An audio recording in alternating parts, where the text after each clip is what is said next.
बच्चों, मैं आपकी निशा मैम। बच्चों, आज स्माइल प्रोग्राम में जो मॉड्यूल आया है टेलीचिन और पिक्टोग्राफ, इसके बारे में आज हम पढ़ेंगे। तो सबसे पहले हम पढ़ेंगे टेलीचिन के बारे में। ठीक है बच्चों, सबसे पहले टेलीचिन। ठीक है, टेलीचिन क्या होते हैं? देखिए यहाँ पे कुछ टमाटर हैं, ढेर है टमाटर का। अब हमें इनको गिनना है कि कितने टमाटर हैं, तो हम इनको गिनेंगे। ठीक है, गिनना शुरू करते हैं। 1 2 3 4 5 6 7 8 9 10 11 12 13 14 15 16 17 18 19 20 21 22 23 24 25 26 27 28 29 30 31 32 33 34 35 36 37 38 39 40। तो ये कितने हुए टमाटर? 40 हुए। अब देखो इसमें हमें टाइम लगा ना गिनने में। अब यहीं अगर इन टमाटर को हम 5-5 के समूह में बांट दें, तो हमने ये 5-5 के समूह में टमाटर को बांट दिया। ठीक है, तो अब ये 5-5 के समूह कितने हो गए, इनको हम गिन लेते हैं। तो जितनी बार हमने समूह बनाए उतनी बार हमने 5-5 लिख के इनको जोड़ा। तो ये 5 + 5 5 5 10 10 5 15 15 5 20 20 5 25 25 5 30 30 5 35 35 5 40। तो ये 40 हो गए। इसको हम इस तरह से भी कह सकते हैं कि कितने समूह बने हुए हैं, ये 8 समूह। तो 8 समूह, जितने समूह बने उनको लिखो और उसको किससे गुणा करेंगे? 5 से। तो 8 पंजे 40, यानी कि 40 टमाटर। तो इस तरह से हमें ये चीज़ बताने में आसानी हो जाती है, गणना करने में। अब यही जो हमने 5-5 के समूह बनाए, इसको हम टेलीचिन के रूप में भी बता सकते हैं। टेलीचिन 5 लाइन का समूह होता है, जिसमें 4 लाइन सीधी होती है और 5वीं लाइन तिरछी होती है। ठीक है, 4 लाइन सीधी और 5वीं लाइन तिरछी। इसमें हम 4 लाइन तक खुली लाइन लिख सकते हैं और 5वीं लाइन से बंद हो जाता है समूह। तो देखिए ये 5 5 5, ये 8 समूह बना दिए हैं। ठीक है, अब यहाँ पे ये एक मैं तुम्हें बच्चों आपको एक सारणी और बना के दे रही हूँ, जिसमें आप अच्छे से और समझ सकते हैं। यहाँ पे है वाहन का नाम, टेलीचिन और संख्या। देखिए मोटरसाइकिल है, कार है, जीप है, बस है। अब मोटरसाइकिल कितनी है? 7 है, कार 14, जीप 3 और बस कितनी है? 11। अब हमें 7 को लिखना है टेलीचिन के रूप में। तो देखिए 1 2 3 4, 4 लाइन सीधी और 5वीं लाइन तिरछी से ये समूह बन गया है टेलीचिन का 5 का एक। तो 5 तो ये हो गए, फिर 5 के बाद 6 7, तो ये 7 बन गई हमारी। तो इस तरह से हम टेलीचिन के रूप में 7 को दर्शा सकते हैं। फिर उसके बाद हमें 14 को दिखाना है।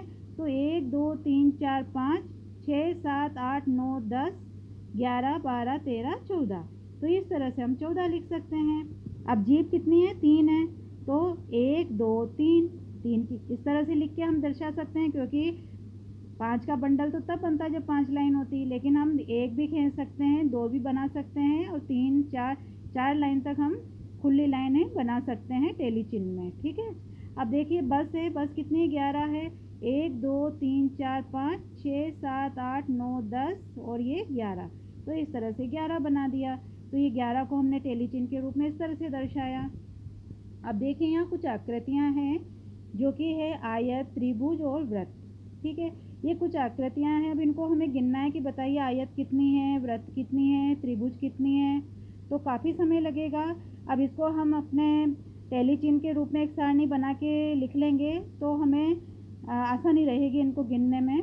तो हम सारणी में एक तरफ लिखेंगे आकृति, फिर लिखेंगे टेलीचिन और फिर संख्या। ठीक है बच्चों, अब देखिए आकृति में यहाँ कौन कौन सी आकृति है? आयत है, त्रिभुज है और वृत्त है। तो हमने लिख लिया आयत, त्रिभुज और वृत्त। जो भी चीज़ है उसका नाम लिख लिया हमने यहाँ पे। अब उसके बाद हम इनको गिनेंगे कि आयत कितने हैं। तो 1 2 3 4 5 6 7 8 9 10। तो ये हमने यहाँ 10 लिख दिया। अब इसको टेलीचिन के रूप में दिखाना है। तो 1 2 3 4 5 6 7 8 9 10। तो ये इस तरह से हमने 10 लिख दिया टेलीचिन के रूप में। त्रिभुज देखो, त्रिभुज कितने हैं? 1 2 3 4 5 6 7 8 9 10 11 12। तो ये हमने लिख दिए हैं 12। अब 12 को हमने टेलीचिन के रूप में दिखाना है। तो 1 2 3 4 5 6 7 8 9 10 9 10 11 12। 5 5 का बंडल होता है ना, 1 2 3 4 5 6 7 8 9 10 11 12। तो इस तरह से हम त्रिभुज के 12 को टेलीचिन के रूप में दिखाएंगे। उसके बाद वृत्त देखो कितने हैं।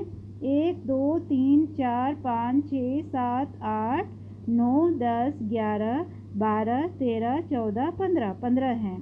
तो देखो 15 हमने लिखे। अब इसको टेली चिन्ह के रूप में दिखाना है तो 1 2 3 4 5 6 7 8 9 10 11 12 13 14 15 इस तरह से हम ये टेली चिन्ह के रूप में दिखाएंगे।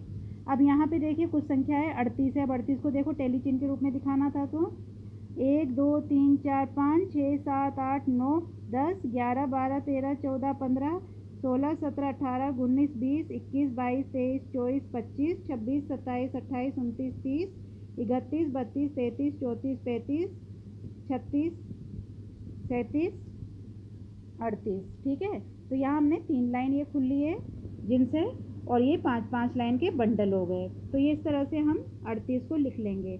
उसके बाद में है 22। तो 1 2 3 4 5 6 7 8 9 10 11 12 13 14 15 16 17 18 19 20 और 21 22। तो ये हो गए हमारे 22 टेली चिन्ह के रूप में। तो बच्चों ये था टेली चिन्ह जिसे आप बता सकते हैं। 4 लाइन खुली और 5वीं लाइन से वो ग्रुप बन जाता है, तिरछी लाइन हो जाती है। 4 लाइन सीधी और 5वीं लाइन तिरछी लाइन। अब हमारे आता है बच्चों पिक्टोग्राफ। अब हम इसमें पिक्टोग्राफ के बारे में समझेंगे कि पिक्टोग्राफ क्या होता है। देखिए यहाँ पे ये एक क्वेश्चन है। एक कक्षा में 25 बच्चों को आम, 30 बच्चों को संतरा और 45 बच्चों को सेब पसंद है। अब उसका पिक्टोग्राफ बनाइए। तो पिक्टोग्राफ में हमेशा याद रखिए कि अब ये संख्या हमारे पास इतनी ज़्यादा होती है कि हम इनके कितने सारे फेस तो नहीं बना सकते ना।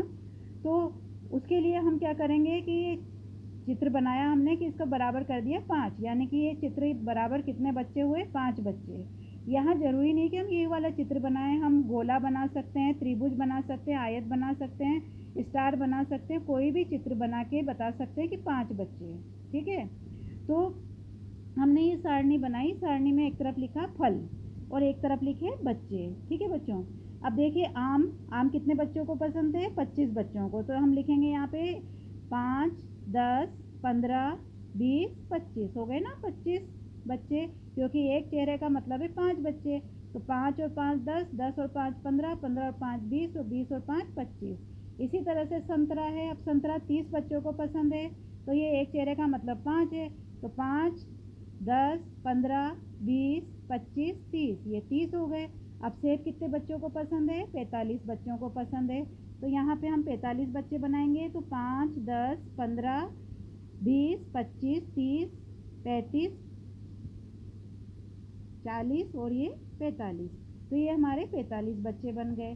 तो पिक्टोग्राफ से हम बहुत बड़ी संख्या जो होती है उसको छोटे रूप में हम दर्शा देते हैं, कोई भी चीज़ आकृति बना के कि इसका मतलब इतनी संख्या, और उसको फिर चित्र के द्वारा हम दर्शा दे देते हैं। तो उससे हमें देखने में भी बहुत सुंदर लगता है, अच्छा लगता है और पढ़ने में भी आसानी होती है। इसी प्रकार से देखिए अगला क्वेश्चन है। विद्यालय में सोमवार को 36 बच्चे, मंगलवार को 27 बच्चे, बुधवार को 18 बच्चे, गुरुवार को 49 बच्चे उपस्थित हुए। इन्हें पिक्टोग्राफ और टेली चिन्ह के द्वारा प्रदर्शित करिए। तो अब हमें यहाँ इसको देखिए। अब यहाँ तो हमने किया था कि ये फेस मतलब 5 बच्चे। अब इसकी संख्या हम बढ़ा भी सकते हैं कि फेस यानी 10 बच्चे। अगर संख्या ज़्यादा बड़ी हो तो हम इसकी संख्या बढ़ा देते हैं कि इस फेस का मतलब है 10 बच्चे। ठीक है, तो सोमवार को कितने बच्चे आए थे, 36 बच्चे। तो फिर देखो हमारे को यहाँ कितने फेस बनाने होंगे, 10 20 30 30 हो गए। इसमें ये फेस बना दिए हमने, तो 30 तो ये हो गए। उसके बाद 6 बच्चे और बनाने हैं। तो 6 बच्चे हम टेली चिन्ह से बनाएंगे। 1 2 3 4 5, ये तो हो गए 35 और ये 36। तो इस तरह से हम पिक्टोग्राफ और टेली चिन्ह की सहायता से ये क्वेश्चन हल कर रहे हैं। मंगलवार है, मंगलवार को कितने बच्चे आए हैं, 27 बच्चे। तो 27 बच्चों के लिए 10 और 20, ये तो हो गए 20। अब उसके बाद में 20 और 7 27 होते हैं, तो 7 का तो बनेगा नहीं अब फेस। तो 7 को हम टेली चिन्ह के रूप में दर्शाएंगे। 1 2 3 4 5, तो 25 हो गए, 26 27। तो इस तरह से हो गया। बुधवार को देखो, बुधवार को कितने बच्चे आए हैं, 18 बच्चे। तो 18 बच्चों के लिए एक स्माइलिंग फेस बनाया हमने। ये 10 हो गए। अब 10 में कितने जोड़ेंगे? 8। अब 8 के लिए 1 2 3 4 और ये 5, ये हो गए 15। और अब 16 17 18। गुरुवार को देखो, गुरुवार को कितने बच्चे आए हैं? 49 बच्चे आए हैं। तो 49 बच्चों के लिए ये 10 20 30 40 40 हो गए। अब देखिए 40 का तो पहले हमने बना लिए स्माइलिंग फेस। अब ये 40 के बाद में हम गिनेंगे टेली चिन्ह से, ठीक है। टेली चिन्ह लगाएंगे 40 के बाद में कितने? 9।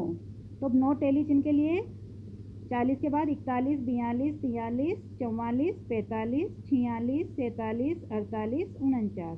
तो इस तरह से हम 49 करके ये हमने पिक्टोग्राफ और टेली चिन्ह की सहायता से ये क्वेश्चन को हल किया है। अब देखिए हम जो बनाते हैं चित्र, वो चाहे तो हम ये स्माइलिंग फेस बना के भी 10 कर सकते थे, या त्रिभुज बना के भी 10 कर सकते थे, या आयत बना के भी 10 कर सकते थे, या गोला बना के भी 10 कर सकते थे। ज़रूरी नहीं है कि हम स्माइलिंग फेस ही बनाएं। तो बच्चों ये था पिक्टोग्राफ जो मैंने आपको समझाया। टेली चिन्ह और पिक्टोग्राफ अलग अलग भी समझाया और एक साथ भी समझाया। अब मैं यहाँ आपको एक अभ्यास कार्य दे रही हूँ जो आपको खुद करके मुझे देना है। देखिए कि रेहान स्टेशनरी की दुकान से 25 रबर, 17 पेन, 34 पेंसिल और 16 कलर खरीद कर लाया। इन्हें पिक्टोग्राफ और टेली चिन्ह के द्वारा दर्शाइए। जिस तरह से मैंने अभी आपको ये वाला क्वेश्चन करके दिया है, हल करके बताया है, ठीक उसी तरह से आपका ये वाला क्वेश्चन हल करना है आपको। जहाँ एक तरफ आपको सामग्री के नाम लिखने हैं, जैसे कि रबर है, पेन है, पेंसिल है, कलर है, और इधर उनकी मात्रा लिखनी है आपको पिक्टोग्राफ और टेली चिन्ह की सहायता से। तो बच्चों मुझे उम्मीद है कि आपको ये चीज़ अच्छे से समझ में आ गई होगी। यदि फिर भी आपको कोई चीज़ समझ में नहीं आई हो तो आप मुझसे फ़ोन करके पूछ सकते हैं। थैंक यू बच्चों।